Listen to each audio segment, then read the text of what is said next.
उस समय काकरिया के सभी कार्यकर्ताओं ने तय किया था कि प्रधान जी का जन्मदिन हम मनाएंगे। पिछला कार्यक्रम हमारी विधानसभा के पूर्व उत्तर क्षेत्र में हुआ था और ये आज दक्षिणी क्षेत्र में हुआ है। निश्चित रूप से सरपंच साहब आपने कार्यक्रम बहुत अच्छा किया है और गांव के सभी लोगों ने आज प्रधान जी को आशीर्वाद देने के लिए अपनी उपस्थिति दर्ज करवाई है। राजनीति में मनीषा ने, अभी महेंद्र जी ने बताया भी था, मनीषा ने जो काम किए हैं उससे किसी भी विचारधारा के लोग रहे हों, लेकिन मनीषा के प्रति उनका सबका आकर्षण रहता है कि काम कर सकती है। और निश्चित रूप से इनका व्यवहार भी ऐसा है, जो लोग मुझसे राजी नहीं हो सके उनको भी इन्होंने राजी किया है। तो मैं खुद भी काम करने में ही विश्वास रखता हूँ। मैंने इस गांव में और इस गांव में क्या मैं कहूँ कि खेतड़ी में पूरी में एक कॉरिडोर जो बनाया था, आप लोगों को कभी दिमाग से सोचते नहीं हो कि यहाँ से चौरा से लेके कोपर खरकड़ा होते, कोपर और कोपर से शिमला और शिमला से मेहाड़ा और मेहाड़ा से सीधा ये अपने बबाई से काकरिया, पूरे क्षेत्र में ये कॉरिडोर बना है। विकास की जो मुख्य धारा है उसके बाद में शुरू हुई है और अब जो काम चल रहा है ये भी आपने देखा है। 2007 में ये रोड बना था और उसके बाद में आज 15 साल बाद में दोबारा से ये रोड बना है।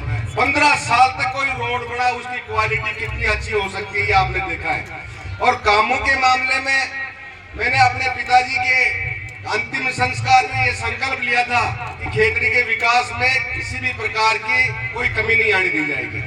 और उसी बात को आगे बढ़ाते हुए प्रधान जी ने अपने इन 7 साल के कार्यकाल में पंचायत समिति में प्रधान को क्या पावर होते हैं ये लोगों को एहसास करवा दिया।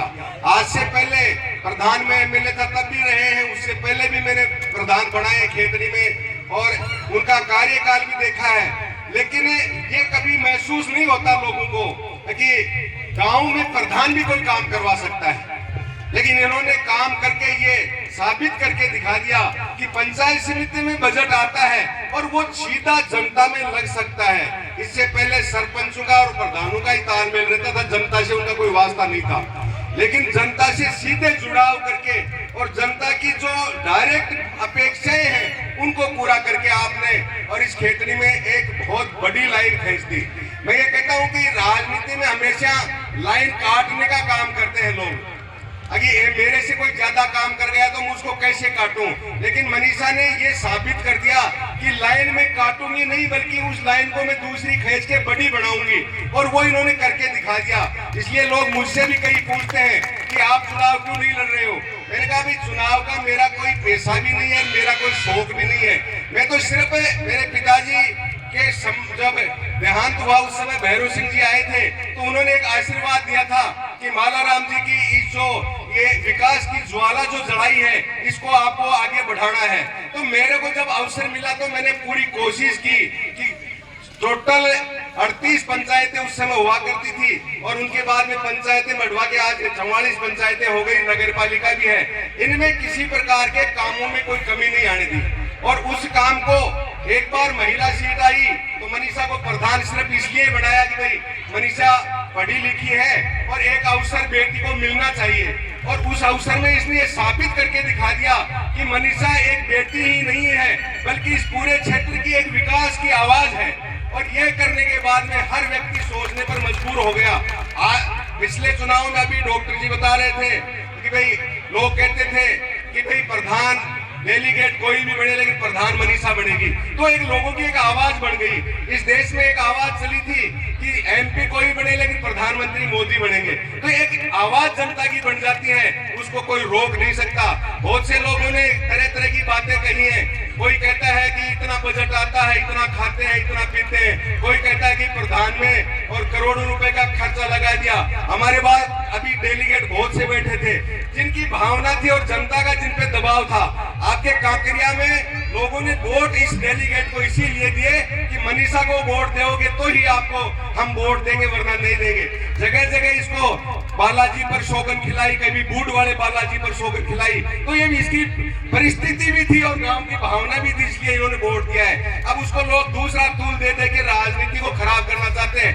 मैं तो एक ही बात कहना चाहता हूं कि 44 सरपंच है, अगर कोई भी सरपंच अपनी अंतरात्मा से ये कह दे कि मैं 7 साल में मनीषा को मैंने चाय भी पिलाई हो, घर पे चाय पिलाने, ब्याह शादी में पिलाने अलग बात है, लेकिन पंचायत समिति में जाके कोई ये कह दे कि 1 रुपए का भी कोई हमने रिश्वत का काम किया है या दूसरे कोई तरीके से कोई दबाव बनाया है, पंचायतों में भी हम दबाव नहीं बनाते। और मैं विधायक रहा, आज आपके बीच में कहना चाहता हूं कि कोई व्यक्ति राजनीति में काम करने वाला पूरे राजस्थान में ये कह दे कि 5 रुपए दाताराम ने कभी लिए होंगे तो राजनीति करना ही छोड़ देंगे उस दिन। हमारा राजनीति व्यवसाय नहीं है, हमारा तो एक परंपरा है जो जन सेवा मेरे पिताजी करते करते यहाँ से 4 बार एमएलए रहे। और लोगों ने उस समय कहा कि मालाराम जी चले गए, लेकिन अब हमारा कौन संभाल करेगा, हमारी कौन देखभाल करेगा।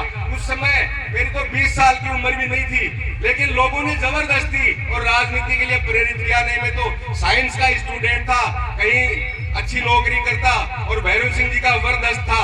अगर वो मैं चाहता या मतलब वो मेरी इच्छा नौकरी की होती, लोगों की सेवा करने की नहीं होती, तो कोई भी नौकरी लगा सकते थे।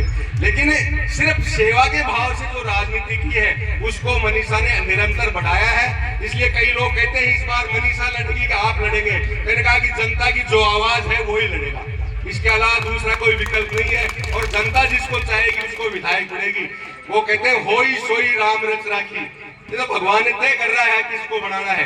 इसलिए लोग आलतू फालतू की बातें करके एक भ्रम पैदा करते हैं, उनसे हटके और सिर्फ विकास पे ध्यान दें तो काम करने के अवसर बहुत हैं। और लोगों में आज कई लोग ये भी कहते हैं कि ये खेतड़ी इतने साल में क्या किया, खेतड़ी में आज क्या नहीं है।